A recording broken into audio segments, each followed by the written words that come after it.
కృష్ణ. దైవనేత్రం ఛానల్లో పాల్గొంటున్న శ్రోతలందరికీ నా హృదయపూర్వక శుభాకాంక్షలు అందజేస్తున్నాను. నేను సచీమాతని. ఇప్పుడు సబ్జెక్ట్ ఏంటంటే, నేను చాలా మంచివాడిని, అయినా నేను ఎందుకు బాధలు పడుతున్నాను, ఎందుకు కష్టాలు అనుభవిస్తున్నాను అని అనుకుంటారు అందరూ కూడా. ఎందుకంటే ఇప్పుడు ఈ భౌతిక ప్రపంచంలో 3 రకాలైన భౌతిక క్లేశాలు ఉన్నాయి కాబట్టి. అవి ఏమిటంటే, ఆది ఆత్మికం, ఆది భౌతికం, ఆది దైవికం.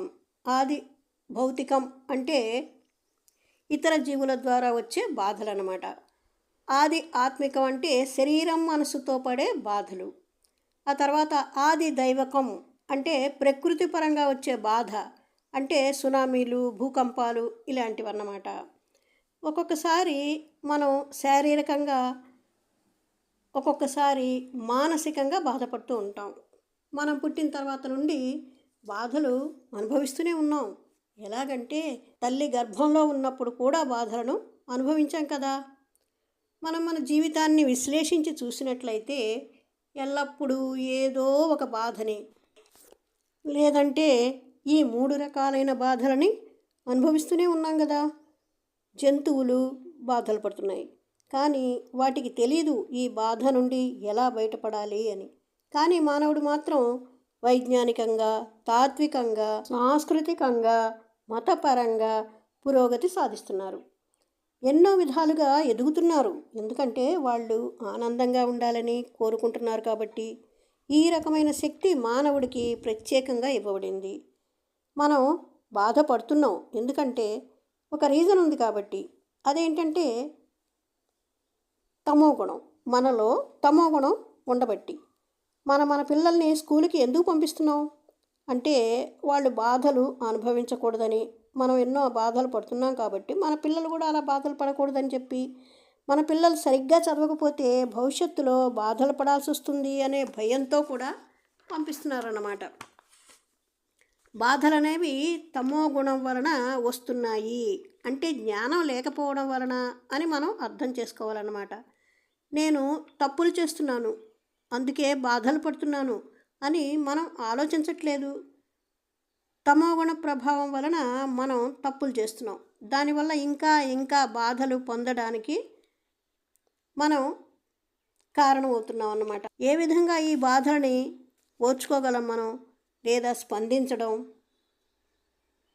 మనం తప్పనిసరిగా బాధలను ఓర్చుకోవాలి. తెలివిగల వ్యక్తి అయితే ఒక లక్షణం ఉంటుంది వాడికి, అదేంటంటే ఓర్పు వహించడం.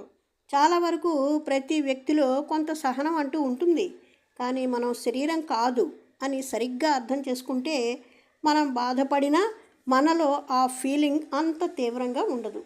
ఉదాహరణకి చూడండి, ఎవరైనా ఇది నా కారు అనుకుంటే అప్పుడు అతను దానికి బద్ధుడై ఉంటాడు, ఎక్కువగా బంధింపబడతాడు అన్నమాట. కానీ తన కారు ధ్వంసమైంది, దాన్ని రిపేర్ చెయ్యాలి, లేదంటే దాన్ని వదిలేస్తాను అని అనుకుంటే అతను ఇంకా ఇంకా బాధపడుతూ ఉంటాడు. ఎందుకంటే ఆ వస్తువు నాది అనుకుంటున్నాడు కాబట్టి. అదేవిధంగా నా శరీరం ఒక కారు అని అనుకుంటే డ్రైవరు ఆత్మ లాంటి వాడు. ఆ విధంగా మనం భావించాలన్నమాట. నేను శరీరంలో ఉన్నాను కాబట్టి దాని గురించి కేర్ తీసుకోవాలి, అంటే ఆత్మ గురించి కేర్ తీసుకోవాలి. మనం మన పనులు ఆపివేయలేం కదా, కానీ బాధలు లేని సరైన కర్మలు చేయాల్సి ఉంటుంది. అది సహజం కదా. కారుతో ఎలాగో నీకు అలాగే కావాలన్నమాట. అంటే కారు శరీరం అయినప్పుడు డ్రైవరు ఆత్మ అని అనుకున్నాం కదా, అలాగే మనది శరీరం అన్నమాట. ఆ తర్వాత శరీరంలో ఉన్నది ఆత్మ కాబట్టి మనము ఆ విధంగా ఆత్మను గురించి ఆలోచించాలి. శరీరం అంటే తప్పనిసరిగా భౌతికమైనది, ఆత్మ అనేది ఆధ్యాత్మికమైనది. అందుకని ఆత్మను ఉద్ధరించుకోవడానికి మనం ప్రయత్నాలు చేయాలన్నమాట. కాబట్టి నువ్వు ఇప్పుడు ఏం చేయాలి? మంచి జాగ్రత్తలు తీసుకోవాలన్నమాట. మన శరీర ఆరోగ్యం మనం జాగ్రత్తగా చూసుకోవాలి. ఎందుకంటే మన కోరికలు, విధులు పూర్తి చేయాలి కదా. మరి మనం జీవితంలో ఆనందం పొందాలి కాబట్టి మనం ఈ ప్రపంచంలో ఉన్నంతకాలం సుఖం, దుఃఖం వస్తూనే ఉంటాయి, పోతూనే ఉంటాయి. కాబట్టి వాటి వల్ల మనం కలవరపడకూడదు.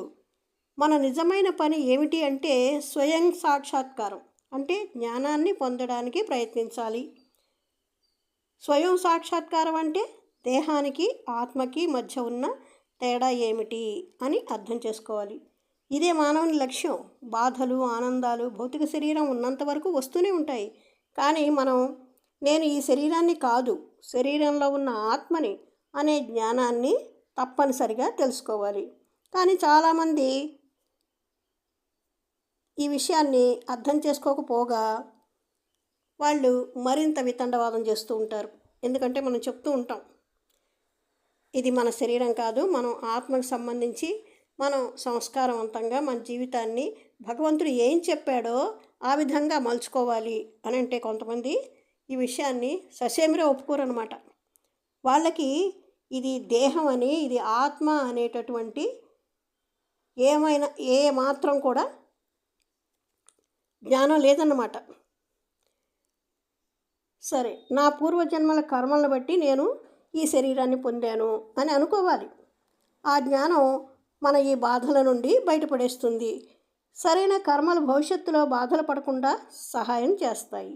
ఈ విధంగా ఆలోచిస్తే మానవుడు బాధలంటూ ఉండవు కదా. కానీ చాలామంది ఈ విధంగా ఆలోచించరన్నమాట.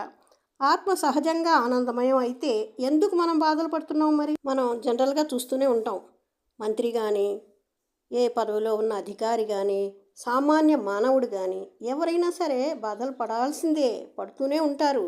ఇది మాత్రం నిజం కదా. మన శరీరం వల్ల బాధలు పడుతున్నాం, మనం ఏదో చేస్తున్నాం, అందుకే ఇప్పుడు దానివల్ల మనం ఎన్నో బాధలు పడుతున్నాం. భవిష్యత్తులో కూడా బాధలు పడాల్సి ఉంటుంది. అదే మనం బాధలు పడటానికి కారణం అవుతుందన్నమాట. మనం బాధపడుతున్నాము అంటే భూతకాలంలో మనం ఏదో చేసాం కాబట్టి ఆ కర్మ ఫలితం ఇప్పుడు మనం అనుభవిస్తున్నాం అన్నమాట. చూడండి, వేడి వస్తువుని మనం ముట్టుకుంటే వెంటనే కాలుతుంది. మనకు అది కాలుతుంది అని తెలిసినా తెలియకపోయినా అది మాత్రం మనకి కాలుతుందన్నమాట. దాన్ని ముట్టుకున్నాం కాబట్టి తప్పకుండా కాలుతుంది. దాని సహజ గుణం అన్నమాట. అది అజ్ఞానం వలన తప్పకుండా బాధపడాల్సి ఉంటుందన్నమాట. అదేవిధంగా ఆ రకమైన జబ్బు మనకి ఎందుకు వచ్చింది అనేది తెలియకపోవచ్చు. ఆ జబ్బు రావడానికి గల కారణం అర్థం కాకపోవచ్చు. అయినా సరే ఆ జబ్బు వస్తుంది, బాధ పెడుతుంది. అకస్మాత్తుగా మనం విషం త్రాగామనుకోండి, దాని ఎఫెక్ట్ ఉండి తీరుతుంది కదా. కాబట్టి అసలు కారణం ఏమిటి, మనం ఇలా బాధపడటానికి మనం చేసిన తప్పులేనా అని అర్థం చేసుకోవడానికి ప్రయత్నం చెయ్యాలి. ఇది మొదటి భాగం. రెండో భాగం రేపు చెప్పుకుందాము. ఈ వీడియో మీకు నచ్చినట్లయితే లైక్ చేయండి, సబ్స్క్రైబ్ చేయండి, మీ వాళ్ళందరికీ షేర్ చేయండి. మీరందరూ ఎలా ఉన్నారు? ఆనందంగా సంతోషంగా ఉన్నారు అనుకుంటున్నాను. నేను కూడా బాగానే ఉన్నాను. మళ్ళీ రేపటి వీడియోలో కలుసుకుందాం. హరే కృష్ణ.